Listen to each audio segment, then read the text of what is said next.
Imagine a wildfire, right?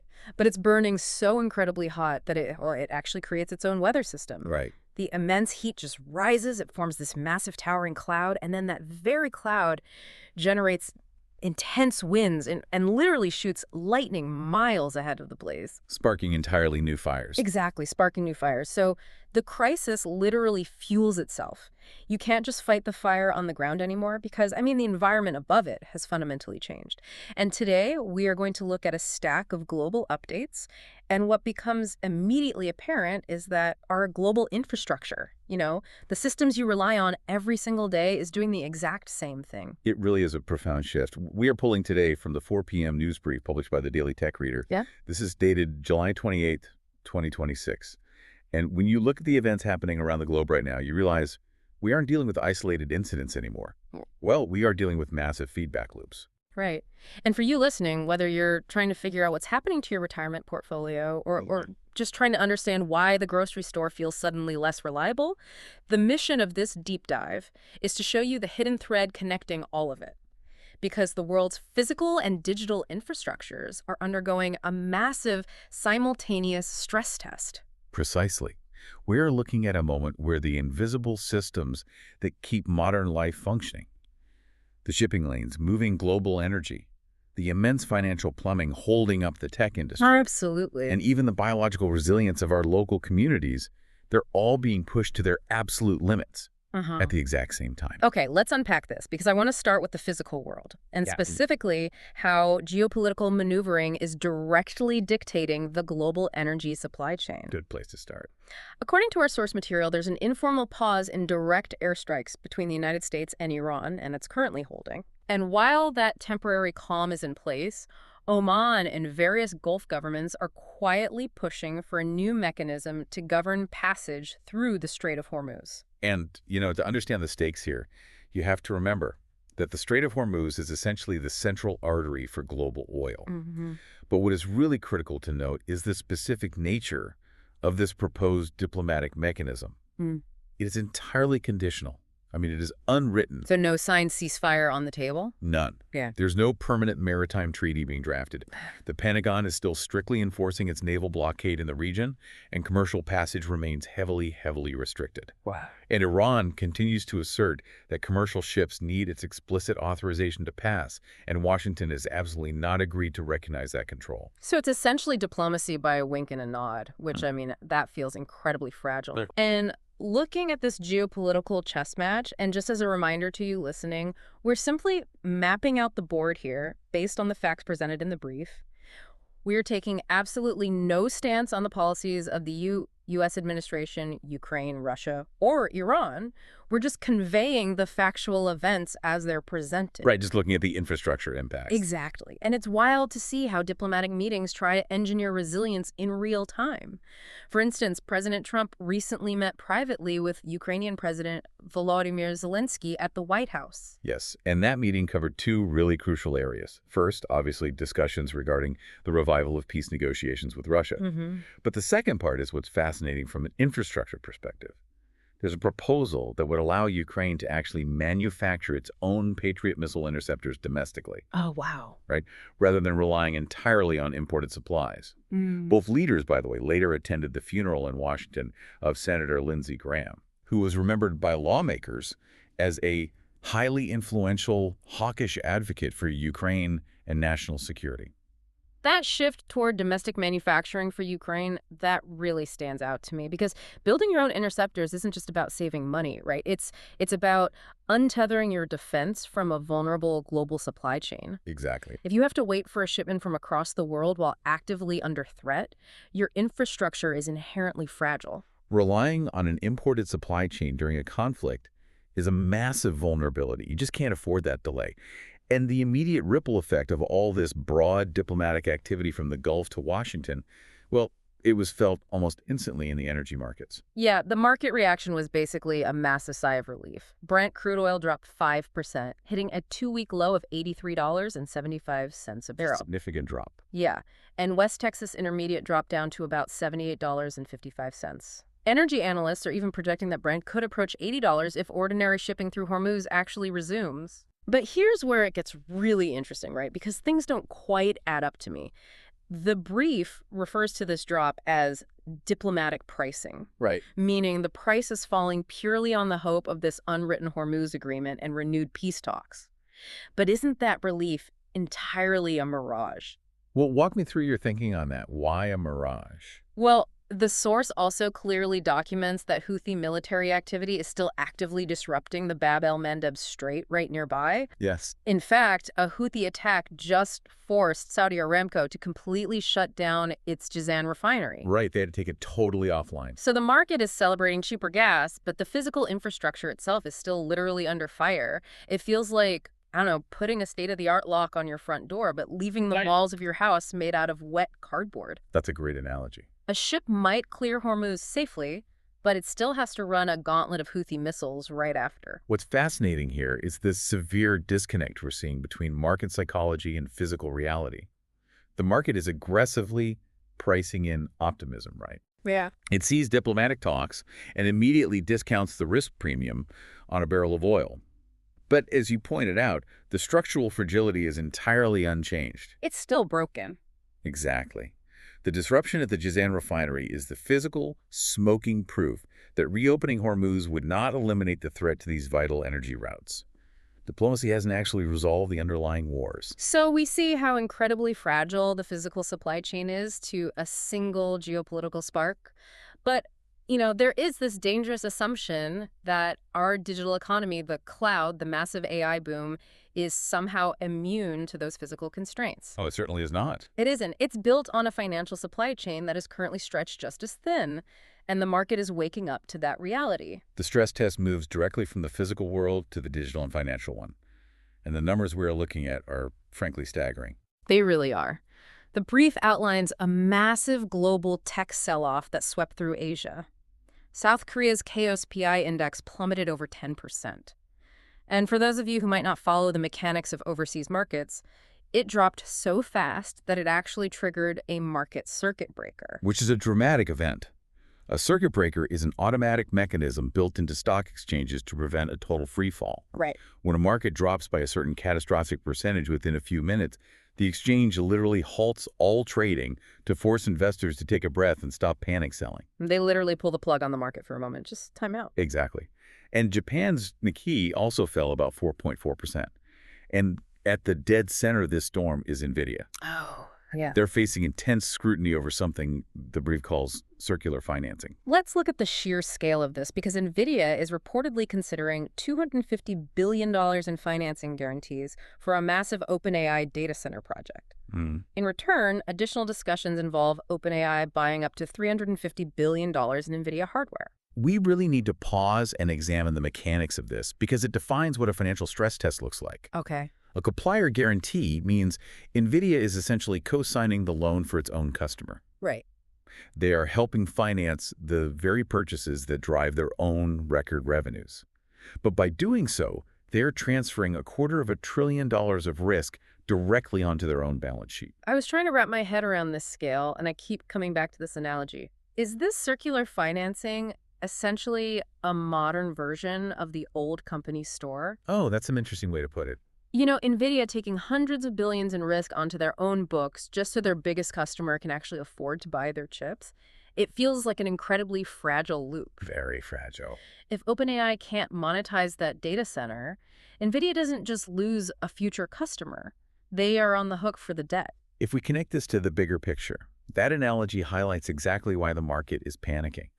The Tuesday shift, as the brief calls it, represents investors waking up from a sort of blind euphoria. They are moving away from automatic enthusiasm for anything labeled AI toward a much more conventional, ruthless examination of financing and actual returns. They don't just want promises of future intelligence, they want proof of current revenue. They demand proof. Microsoft, Meta, Amazon, Apple, they're all facing massive pressure.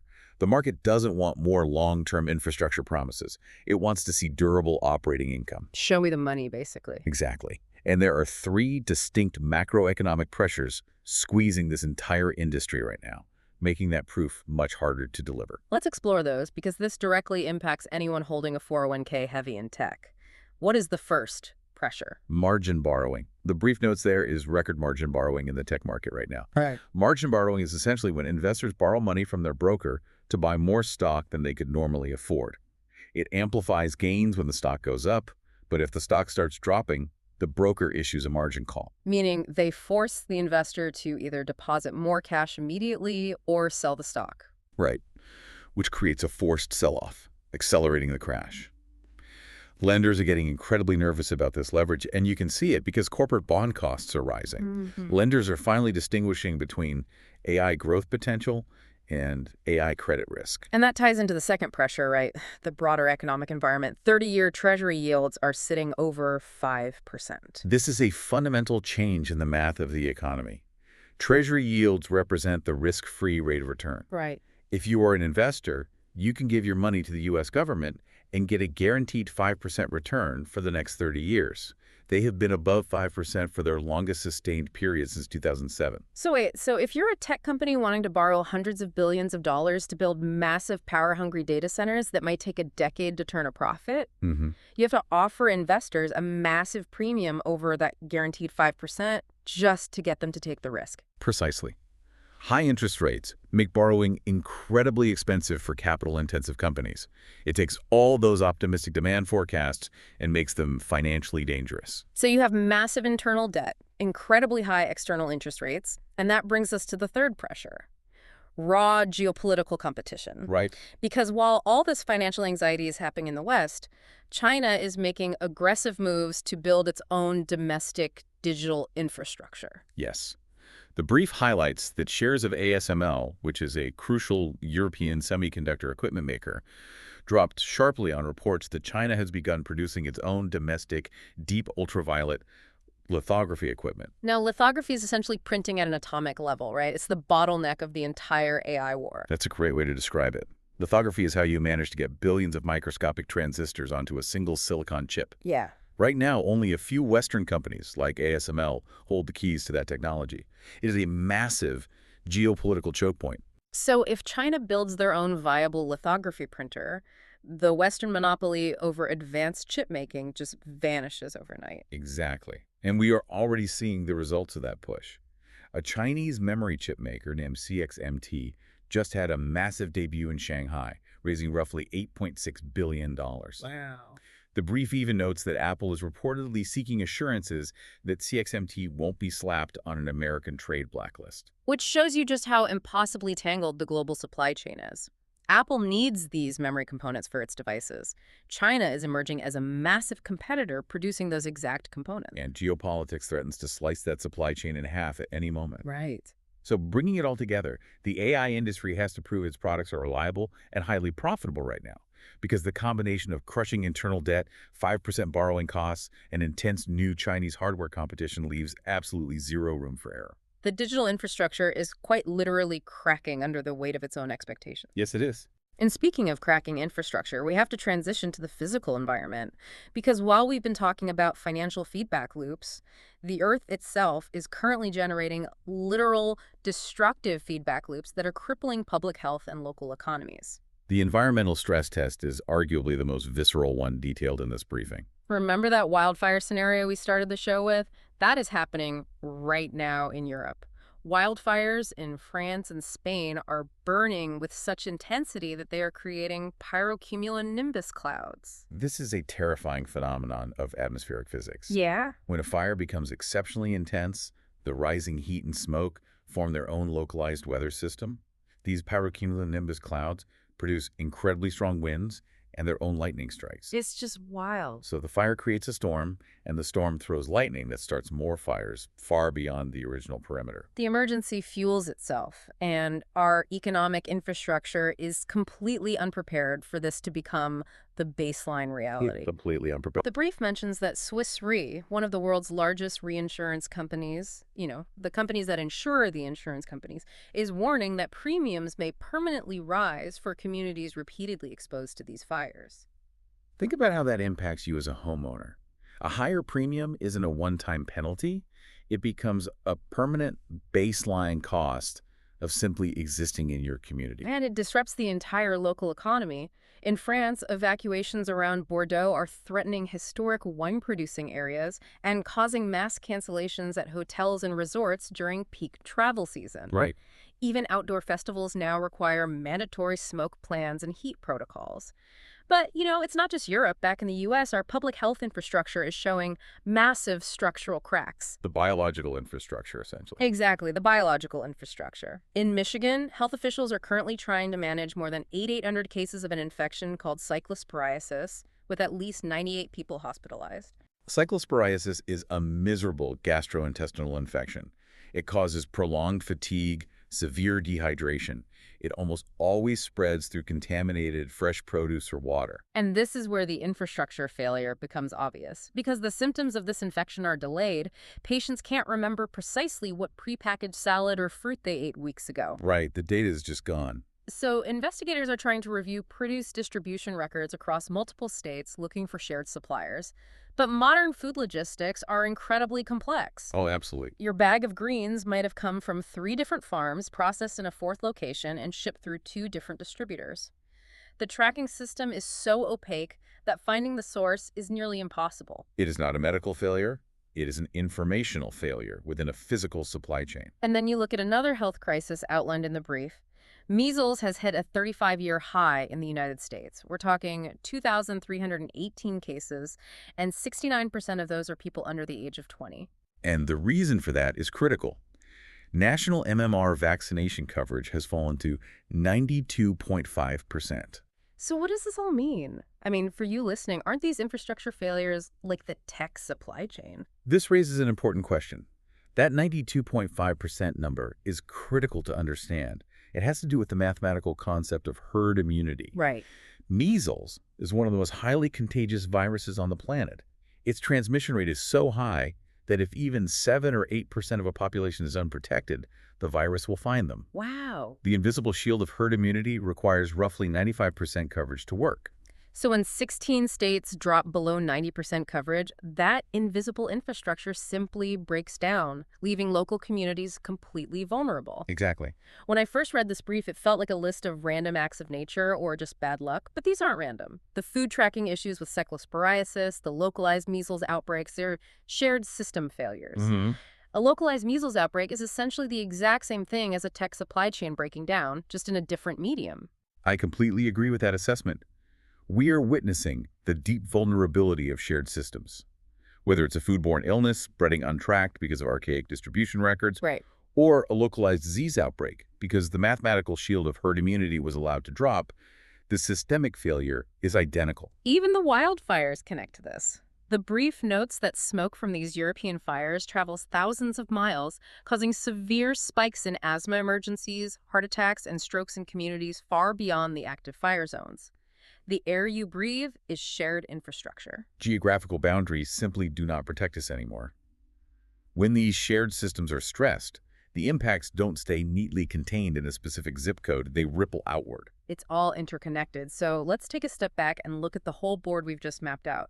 We saw how a quiet, unwritten diplomatic meeting regarding a specific waterway directly impacts the price of the gas you put in your car, even while ships are still actively being attacked just a few miles away. We explored how a single massive financing deal for AI hardware can send shockwaves through international stock markets as lenders suddenly demand proof that this digital infrastructure can actually survive 5% interest rates and aggressive Chinese manufacturing. Yes. And finally, we saw how extreme heat and environmental feedback loops are straining our power grids, making insurance unaffordable, and exposing the fragility of our public health systems. It is the ultimate global stress test. But before we finish, I want to leave you with one final provocative thought to mull over, building on a very specific, quiet detail tucked away in the text. Wait, really? What was the detail? In the technology section of the brief, it noted that AI security teams are desperately realizing the need for enforceable controls on their systems. Okay. Strict permissions, limited credentials, continuous monitoring. Yeah. It specifically stated that product designers must figure out a way to communicate when an autonomous AI system proposes a consequential operation. Meaning the human designers need to know what the AI is about to do before it actually pulls the trigger. Precisely. Now, combine that requirement with everything we've analyzed today.